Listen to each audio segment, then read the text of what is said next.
Hello and welcome to my YouTube channel. और आज हम पढ़ने वाले हैं ट्रांसपोर्ट मैकेनिज़्म। ट्रांसपोर्ट मैकेनिज़्म जो टॉपिक है वो रिलेटेड है सेल से।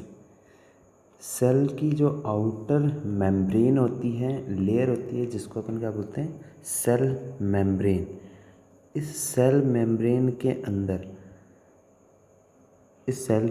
के अंदर कुछ सब्सटेंस हैं, वो इसको क्रॉस करते हुए अंदर की ओर आते हैं और कुछ बाहर की ओर आते हैं। एक नॉर्मल सेल है, बॉडी की जितनी चाहे टाइप की जो डिफरेंट टाइप की जो सेल्स हैं उनके अंदर कुछ ना कुछ सब्सटेंस हैं। जब सपोज एग्जांपल के लिए ऑक्सीजन है वो इंटर करेगा, ठीक है।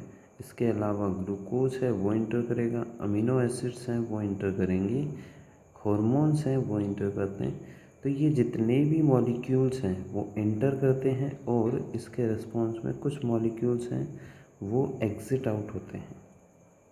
तो ये जो एंट्री, इनफ्लक्स और आउटफ्लक्स जो हो रहा है वो जिस मैकेनिज़्म से हो रहा है उसी को अपन क्या बोलते हैं, ट्रांसपोर्ट मैकेनिज़्म। ट्रांसपोर्ट मैकेनिज़्म समझने से पहले थोड़ा सा सेल के बारे में अपन पढ़ने वाले हैं। ये सेल है और इस सेल का ये जो आउटर सरफेस है, आउटर जो मेम्ब्रेन है, इसको यहाँ से अगर जूम करते हैं तो इसके अंदर दो लेयर होती हैं, फॉस्फोलिपिड की दो लेयर होती हैं, ठीक है। मतलब पूरी की पूरी जो मेम्ब्रेन है जो चारों ओर से इसको कवर करके रखती है वो फॉस्फोलिपिड की होती है। फॉस्फोलिपिड एक्चुअल में ऐसी वाली स्ट्रक्चर होती है जिसके ऊपर एक राउंडेड हेड होता है और दो उसकी क्या होती है, टेल वाला पार्ट होता है। ये क्या है, उसका हेड, और ये टेल। फॉस्फोलिपिड है मतलब फैट है, फॉस्फोलिपिड है मतलब कहीं ना कहीं उसके अंदर फॉस्फोरस और फैट का डिपोजिशन है। कंपाउंड टाइप का, कॉम्प्लेक्स टाइप का या फिर कंपाउंड टाइप का क्या है, ये फैटी या फिर लिपिड है, जिसके अंदर फॉस्फोरस सब्सटेंस है और साथ में लिपिड है। तो इस फॉस्फोलिपिड की बनी हुई पूरे में क्या होती है, एक दो लेयर होती हैं, डबल लेयर्ड होता है। एक आउटर साइड में होता है और एक इनर साइड में होता है, ठीक है। अब अगर बात करें इनर साइड में, तो इनर साइड के अंदर ये इसका जो सेल है और सेल के अंदर ये जो पार्ट है उसको बोलेंगे मैट्रिक्स। तो ये वाला है जो इंट्रा सेलुलर बोल सकते हैं या फिर मैट्रिक्स वाला पार्ट है, और ये एक्स्ट्रा सेलुलर है, ठीक है। अब इन एक्स्ट्रा सेलुलर और इंट्रा सेलुलर को सेपरेट करने के लिए क्या थी, यहाँ पर एक मेम्ब्रेन जो किससे मिलके बनी हुई है, फॉस्फोलिपिड से। इसका ये टेल वाला पार्ट फॉस्फोलिपिड लेयर का और जो राउंडेड हेड है वो पार्ट है, ठीक है। इन दोनों पार्ट के अंदर मेजर जो डिफरेंस होता है हेड और टेल के अंदर वो क्या होगा, हेड जो पार्ट है ये क्या होता है, हाइड्रोफिलिक, मतलब वाटर के साथ में मिक्स हो सकता है, वाटर के साथ में रह सकता है। और ये वाला कैसा होता है, हाइड्रोफोबिक, ठीक है। सेल मेम्ब्रेन के बारे में, ये जो आउटर जो मेम्ब्रेन है, इस मेम्ब्रेन को अगर जूम करते हैं तो इस तरीके की दिखाई देती है, जिसके अंदर एक आउटर सरफेस ये है और इनर सरफेस ये। दोनों के दोनों जो लेयर हैं वो फॉस्फोलिपिड की बनी हुई हैं। इन फॉस्फोलिपिड के अंदर बीच बीच में क्या होती है, प्रोटीन पार्ट होता है, ठीक है। इस प्रोटीन को बोलते हैं इंटीग्रल प्रोटीन। और कुछ प्रोटीन होते हैं जो यहाँ पर इस तरीके से एम्बेडेड होते हैं, जिनको पेरिफेरल प्रोटीन बोलते हैं, पेरिफेरल प्रोटीन, ठीक। उसके अलावा अपने जो ये इंटीग्रल प्रोटीन है, इसी इंटीग्रल प्रोटीन को अपन कंप्लीट प्रोटीन भी बोल सकते हैं, क्योंकि ये पूरी की पूरी मेम्ब्रेन को क्या कर रहा होता है, कवर कर रहा होता है। ये जो प्रोटीन है ये एज ए कैरियर काम करेगा, कहाँ पर, यहाँ जब ट्रांसपोर्ट मैकेनिज़्म अराइज होगी, एज ए कैरियर काम करेगा। ठीक है, अब नॉर्मल चीज़ है, सेल थी, सेल के चारों तरफ की जो मेम्ब्रेन और जो डबल लेयर थी फॉस्फोलिपिड की, एक आउटर और एक इनर, और इनके बीच में प्रोटीन है जो एज ए कैरियर काम करेंगे। अब इस मेम्ब्रेन को क्रॉस करके कुछ सब्सटेंस है वो इंटर करेंगे और कुछ एग्जिट आउट होंगे। ये जो इंटर करना और एग्जिट करना, ये जिस मैकेनिज़्म से होगा उसी को अपन क्या बोलते हैं, ट्रांसपोर्ट मैकेनिज़्म। ट्रांसपोर्ट मैकेनिज़्म को अगर बात करें, इनका एक और चीज़ है कि अगर इनको इन और आउट होने के बेसिस पे अगर डिवाइड करें, ये मॉलिक्यूल्स हैं, इनकी जो डायरेक्शन है कि ये इन कर रहे हैं या फिर आउट कर रहे हैं, उसके बेसिस पे इन मॉलिक्यूल्स को या फिर इन सब्सटेंस को अपन क्या करते हैं, 3 पार्ट में डिवाइड करते हैं। एक है जिसको अपन बोलते हैं यूनिपोर्ट। ध्यान में रखना है कि ये जो क्लासिफिकेशन है ये किसके अकॉर्डिंग है, जो सब्सटेंस है, जो मॉलिक्यूल है वो इन कर रहे हैं या फिर आउट कर रहे हैं, उसके बेसिस पे, उसके बिहाफ पर। ठीक है, 3 टाइप के होते हैं, एक यूनिपोर्ट, एक सिम्पोर्ट और एक एंटीपोर्ट। तीनों में थोड़ा सा डिफरेंस है। यूनिपोर्ट, यूनि मतलब सिंगल की बात हो रही है, इसमें क्या होता है कि एक बार में या तो सब्सटेंस इंटर कर रहा होगा, ठीक है, या तो इंटर कर रहा होगा किसी भी चैनल के थ्रू। ये जैसे यहाँ पर ये प्रोटीन अपन ने बनाई है, सपोज़ यहाँ पर कोई प्रोटीन है, इस प्रोटीन में से एक बार में एक मॉलिक्यूल है वो इंटर कर रहा है या फिर एग्ज़िट हो रहा है एक बार में। ठीक है, उसी को अपन क्या बोलते हैं, यूनिपोर्ट। वो एक टाइप का होगा, ई की डायरेक्शन फॉलो करेगा। ज़्यादातर इस तरीके के होते हैं, जैसे ये इंटर करने वाले होते हैं, तो ग्लूकोज मॉलिक्यूल है वो इंटर कर रहे होते हैं एक बार में। ठीक है, सिम्पोर्ट ट्रांसपोर्ट मैकेनिज़्म के अंदर क्या देखने को मिलेगा, कुछ सब्सटेंस है वो एक साथ क्या करेंगे, एक से ज़्यादा सब्सटेंस होंगे, डिफरेंट टाइप के होंगे, जैसे सोडियम है और एक ग्लूकोज है, ये दोनों एक साथ क्या करेंगे, एक ही डायरेक्शन में मूव करेंगे। सपोज़ यहाँ पर कोई सेल है और इस सेल के अंदर इंटर कर रहा है सोडियम भी, इंटर कर रहा है कौन, ग्लूकोज भी। या हो सकता है कि इसी सेल के अंदर सोडियम इंटर कर रहा है और साथ में कौन कर रहा है, एमिनो एसिड। इस तरीके का अगर ट्रांसपोर्टेशन देखने को मिलता है, मॉलिक्यूल अगर ट्रांसफ़र होते हुए दिखाई दे रहे हैं, उसको बोलते हैं सिम्पोर्ट। यूनिपोर्ट के अंदर था सिंगल मॉलिक्यूल होगा जो या तो इंटर कर रहा होगा या फिर एग्जिट हो रहा होगा एक टाइम में। सिम्पोर्ट के अंदर 2 मॉलिक्यूल्स हैं वो एक साथ क्या कर रहे हैं, इंटर कर रहे हैं। ठीक है, ये ज़्यादातर जो देखने को मिलता है सिम्पोर्ट, ये एक तो देखने को मिलेगा पीसीटी, जो रीनल ट्यूब्यूल्स होते हैं ना, नेफ्रॉन का जो पार्ट होता है, नेफ्रॉन के अंदर पीसीटी के अंदर जब ग्लूकोज और सोडियम, जैसे इस तरीके से अगर बात करूँ, ये बोमन्स कैप्सूल वाला पार्ट है, इसके अंदर एफरेंट आर्टीरियोल्स आएगी, इफरेंट आर्टीरियोल्स एग्जिट आउट होगी। यहाँ पर फिल्ट्रेशन की वजह से जो कंटेंट आएंगे उसके अंदर सोडियम होगा और ग्लूकोज होगा। तो ये ग्लूकोज और सोडियम ये दोनों वापस क्या करते हैं, इन पीसीटी की सेल से वापस रीअब्जॉर्ब होते हैं, और ये रीअब्जॉर्प्शन है वो कैसे टाइप का होता है, सिम्पोर्ट टाइप का। मतलब एक साथ क्या होंगे, ग्लूकोज और सोडियम है ई की डायरेक्शन में, यूनि डायरेक्शन में क्या करेंगे, मूव करेंगे, सेम डायरेक्शन में मूव करेंगे, ये कहलाता है सिम्पोर्ट। एंड लास्ट है एंटीपोड। एंटीपोड की अगर बात करें, इसके अंदर क्या होता है, नॉर्मल सेल्स हैं, ठीक है, और इस सेल के अंदर कुछ मॉलिक्यूल्स हैं वो इंटर कर रहे हैं, ठीक है, और कुछ मॉलिक्यूल्स हैं वो एग्जिट हो रहे हैं। जैसे एग्जाम्पल के रूप में अगर बात करूँ तो सोडियम के मॉलिक्यूल एग्जिट आउट हो रहे हैं और पोटेशियम के हैं वो एंटर हो रहे हैं। इसी को अपन बोल सकते हैं sodium potassium pump, sodium potassium pump. ठीक है, देखो अब तीनों में एक साथ अगर डिफरेंस की अगर बात करें तो यूनिपोर्ट के अंदर क्या हो रहा था, सिर्फ एक टाइम में एक मॉलिक्यूल है वो एंटर कर रहा था। ठीक है, अगर इसकी बात करें तो this process which allow the movement of one type of molecule in only one direction. एक टाइप का मॉलिक्यूल है वो क्या करता है, या फिर सिंपल सा अगर बोलूँ तो एक टाइप का मॉलिक्यूल है वो इंटर करेगा सेल के अंदर या फिर एग्जिट होगा।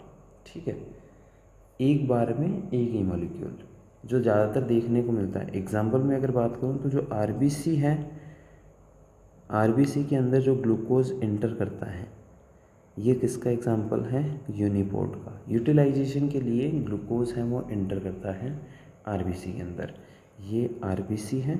ठीक है, ये एग्जाम्पल है किसका, यूनिपोर्ट का। सिम्फोर्ट है, सिम्फोर्ट के अंदर एक ही बार में दो मॉलिक्यूल सेल के अंदर एक साथ इंटर करेंगे और सेम डायरेक्शन में। when two type of molecule move in the same direction is called symport।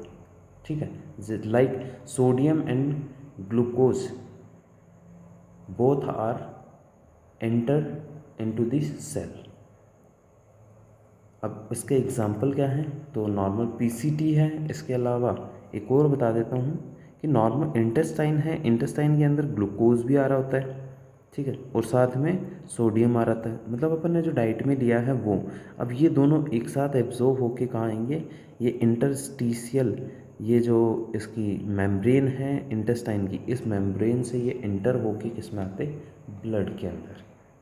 ठीक है, तो तीन टाइप का हो गया, जिसके अंदर दूसरा सिम्पोर्ट। और अब लास्ट तीसरे की अगर बात करें, एंटीपोर्ट। एंटीपोर्ट जो देखने को मिलेगा, एंटी मतलब एक दूसरे के अपोजिट, विपरीत।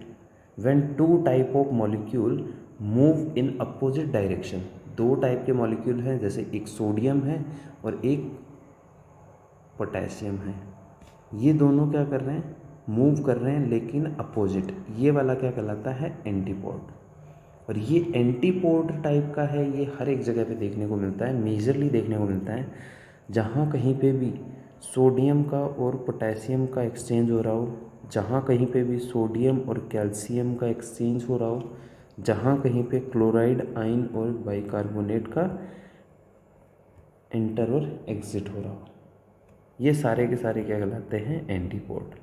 तो इस तरीके से ये तीन टाइप का होगा।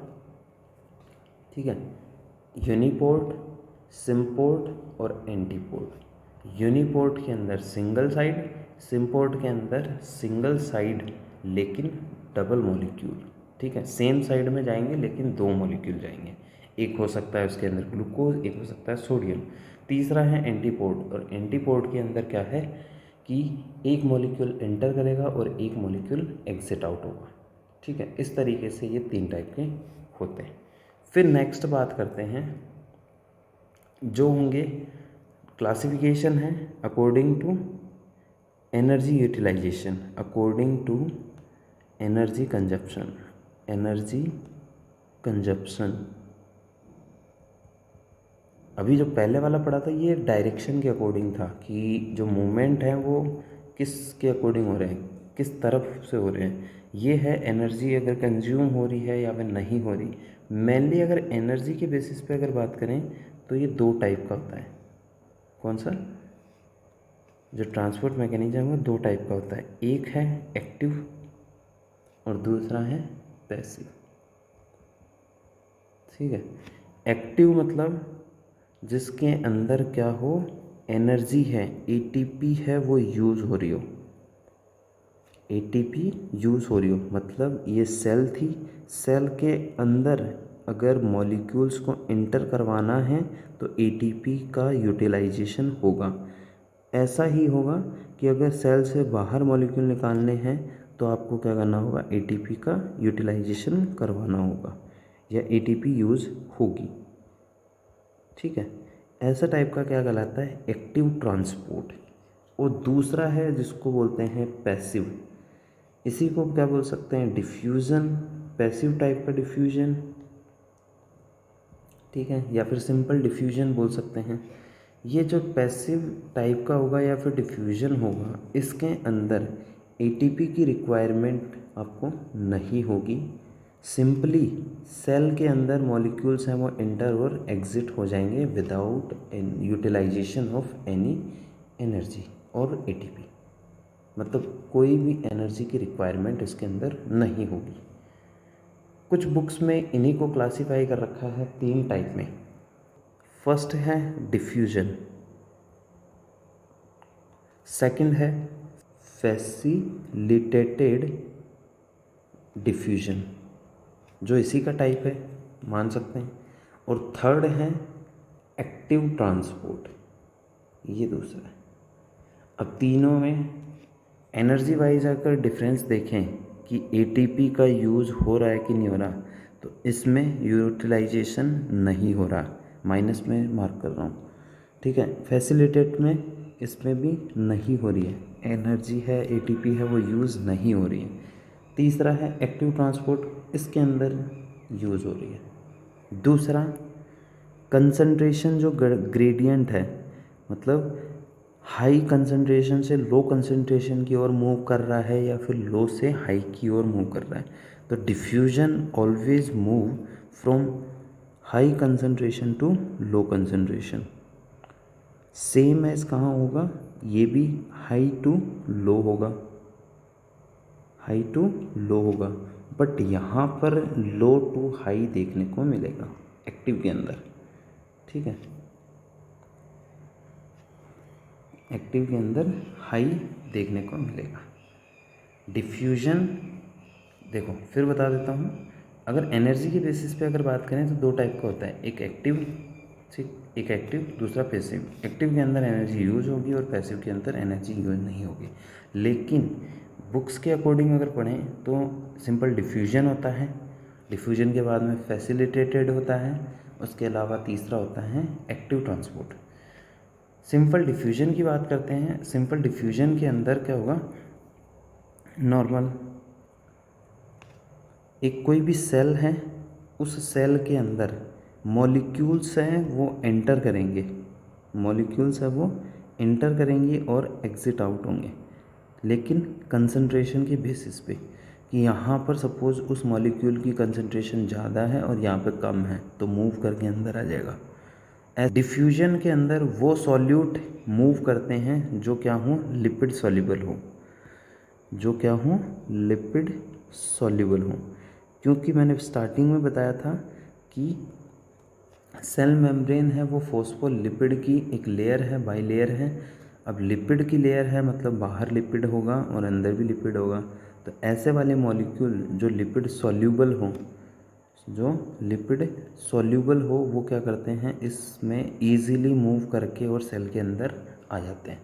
एग्जाम्पल के लिए अगर बात करें तो ऑक्सीजन जो सेल के बाहर बढ़ी हुई होती है, तो वो क्या करती है, इंटर कर जाती है। दूसरा है नाइट्रोजन। तीसरा जो एग्जिट आउट होता है सेल के अंदर CO2 जो होती है। इसके अलावा नाइट्रिक ऑक्साइड है, ठीक है। ये सारे क्या करते हैं, यूरिया है, ये मूव कर जाते हैं सेल से अंदर से बाहर की ओर, बाहर से अंदर की ओर। लेकिन ये किसके बेसिस पे करेंगे, तो कंसंट्रेशन ग्रेडियंट के बेसिस पे। और दूसरा, इनमें ATP की नीड आपको नहीं होगी, ये याद रखना है। तो सिंपल डिफ्यूजन की अगर बात करें तो सिंपल डिफ्यूजन क्या होंगे, ऐसे वाले सॉल्यूट जो हायर टू लोअर कंसंट्रेशन की ओर मूव करेंगे without any utilization of energy. इनको अपन क्या बोलते हैं, डिफ्यूजन, या फिर इसी को क्या बोलेंगे, सिंपल डिफ्यूजन, या फिर इसी को क्या बोलते हैं, पैसिव डिफ्यूजन। 3 नाम है, या तो डिफ्यूजन बोलो, या फिर सिंपल डिफ्यूजन बोलो, या फिर पैसिव डिफ्यूजन बोलो। ठीक है, नेक्स्ट बात करते हैं फैसिलिटेट जो डिफ्यूजन है, इसके अंदर सिंपल सा याद रखना है कि सेल मेम्ब्रेन है, और सेल मेम्ब्रेन के अंदर स्टार्टिंग में मैंने जैसे बताया था कि यहाँ पर क्या होती है, प्रोटीन एम्बेडेड होती है, जिसको इंटीग्रल प्रोटीन बोलते हैं। इस एम्बेडेड जो प्रोटीन है उससे सब्सटेंस है वो क्या करते हैं, मूव करते हैं। कहने का मतलब ये है कि सिंपल डिफ्यूजन के अंदर कोई कैरियर प्रोटीन के रूप में, यहाँ पर इस प्रोटीन को अपन क्या बोलते थे, कैरियर प्रोटीन। अब कैरियर प्रोटीन हो सकता है या फिर चैनल प्रोटीन हो सकता है, दो चीज़ें याद रखनी है। डिफरेंस थोड़ा सा है। चैनल प्रोटीन है वो इस तरीके की स्ट्रक्चर होगी जिसके अंदर मॉलिक्यूल्स हैं वो इंटर करेंगे फ्रीली, ठीक है, जो ज़्यादातर वाटर के लिए यूज़ होता है कि वाटर सब्सटेंस जो है वो फ्रीली बाहर से अंदर की ओर यूनिपोर्ट यूज़ करके, मतलब बाहर से अंदर की ओर सेल के अंदर इंटर करेंगे, ये सेल है। दूसरा है जो कैरियर प्रोटीन के रूप में कुछ सब्सटेंस है वो इंटर करेंगे, ठीक है, जैसे ग्लूकोज है वो इंटर करता है यूनिपोर्ट मैकेनिज़्म से, ग्लूकोज है वो इंटर करेगा यूनिपोर्ट मैकेनिज़्म से। सपोज़ यहाँ पर कोई कैरियर प्रोटीन है, ठीक है, इस प्रोटीन के थ्रू क्या होंगे, ग्लूकोज के मॉलिक्यूल हैं वो सेल के अंदर इंटर करते हैं। ये ज़्यादातर कौन सी सेल में देखने को मिलता है, तो आरबीसी जो सेल्स हैं उनके अंदर, आरबीसी सेल के अंदर जब भी ग्लूकोज की रिक्वायरमेंट होगी तो उस टाइम पे प्लाज्मा मेम्ब्रेन से जो ग्लूकोज है, प्लाज्मा मेम्ब्रेन से ग्लूकोज है वो बाहर से इंटर करेगा अंदर की ओर। वो कौन से मैकेनिज़्म से करेगा, तो फैसिलिटेटेड डिफ्यूजन के मैकेनिज़्म से। अगर इसकी डेफिनेशन की अगर बात करें तो transport of solute through membrane transport protein without the expenditure of metabolic energy. कहने का मतलब ये है कि कुछ मॉलिक्यूल हैं, सॉल्यूट है, वो ट्रांसफ़र होंगे थ्रू दी मेम्ब्रेन के थ्रू, और मेम्ब्रेन के थ्रू भी कहाँ में, जिसके ऊपर कहाँ क्या हो, ये कैरियर प्रोटीन हो, तो ट्रांसफ़र प्रोटीन हो, उसके थ्रू वो क्या करेंगे, इंटर करेंगे। या दूसरा बोल सकते हैं कि यहाँ पर जो मॉलिक्यूल है वो इंटर कर रहे हैं, इन एंड आउट जो हो रहे हैं मॉलिक्यूल, उनको फैसिलिटेट करने के लिए, फैसिलिटेट करने का मतलब होता है बढ़ावा देता है, इंक्रीज़ करता है, और वो कौन करेगा, कैरियर प्रोटीन। तो यहाँ पर कैरियर प्रोटीन है वो यूज़ होगा। और दूसरा वो याद रखना है कि एटीपी है उसका कोई यहाँ पर लेना देना है नहीं। तीसरा जो है जिसको अपन बोलते हैं एक्टिव ट्रांसपोर्ट, ये इम्पोर्टेंट है, ठीक है। एग्जाम्पल में अगर बात करूँ तो जैसे सोडियम पोटेशियम जो चैनल होता है, अब यहाँ पर फैसिलिटेट में और इसमें डिफरेंस क्या है, तो नॉर्मल सेल है, इस सेल में जैसे सपोज सेल के अंदर क्या होता है, मोस्ट अबंडेंटली, मतलब बहुत ज़्यादा अमाउंट में क्या होता है, सोडियम अंदर भरा हुआ होता है सेल के अंदर, और सेल के बाहर क्या भरा हुआ होता है, पोटेशियम, सॉरी, सेल के बाहर क्या होता है, सोडियम, अंदर क्या होता है, पोटेशियम, ठीक। अब बाहर अगर सोडियम ज़्यादा है और अंदर पोटेशियम ज़्यादा है, तो बाहर से अंदर की ओर क्या आएंगे, पोटेशियम आयन इंटर करेंगे, मतलब सेल के बाहर जो थोड़ा बहुत पोटेशियम पड़ा है वो क्या होगा, अंदर की ओर आएगा। अब कंसंट्रेशन अंदर ज़्यादा है सेल के और बाहर कम है, बाहर कम है तो कम से ज़्यादा की ओर मूवमेंट अगर होगा तो एनर्जी की रिक्वायरमेंट होगी, और यहाँ पर एटीपी का यूटिलाइजेशन देखने को मिलेगा। ऐसा ही क्योंकि यहाँ पर जो ट्रांसपोर्टेशन जो हो रहा है वो कैसे टाइप का है, एंटीपोर्ट टाइप का, मतलब मॉलिक्यूल हैं वो एंटर कर रहे हैं और एग्ज़िट हो रहे हैं।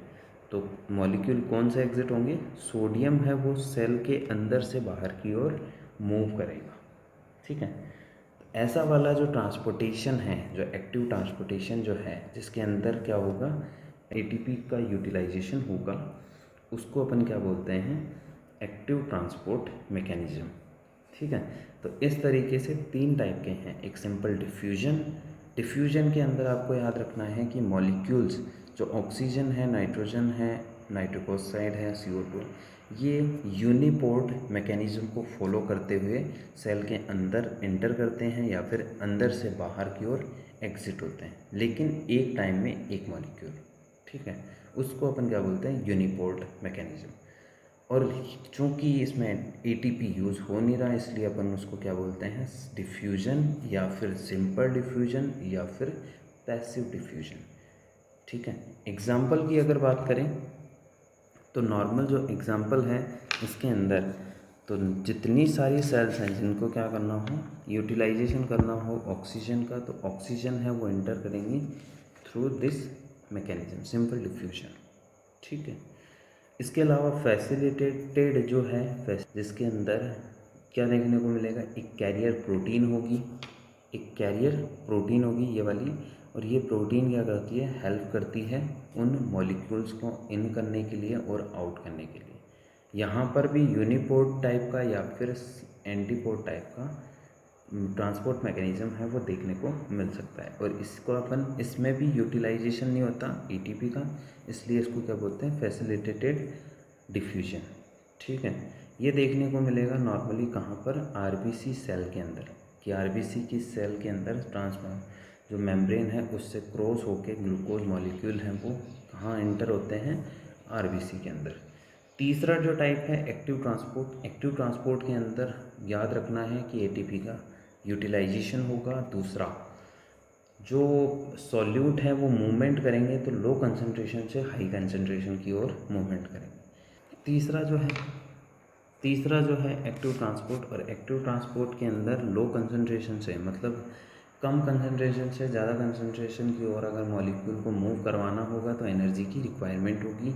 इसका एग्जांपल है सोडियम पोटेशियम पंप जो है, या फिर सोडियम कैल्शियम पंप है, या फिर इसके अलावा हाइड्रोजन जो पंप है जिसको अपन प्रोटॉन पंप बोल सकते हैं। इन सब के अंदर अपन को क्या देखने को मिलेगा, एक्टिव ट्रांसपोर्टेशन। ठीक है, सिंपल जो स्टार्टिंग में मैंने बात करी थी उसको डायग्रामेटिकली अपन देख लेते हैं।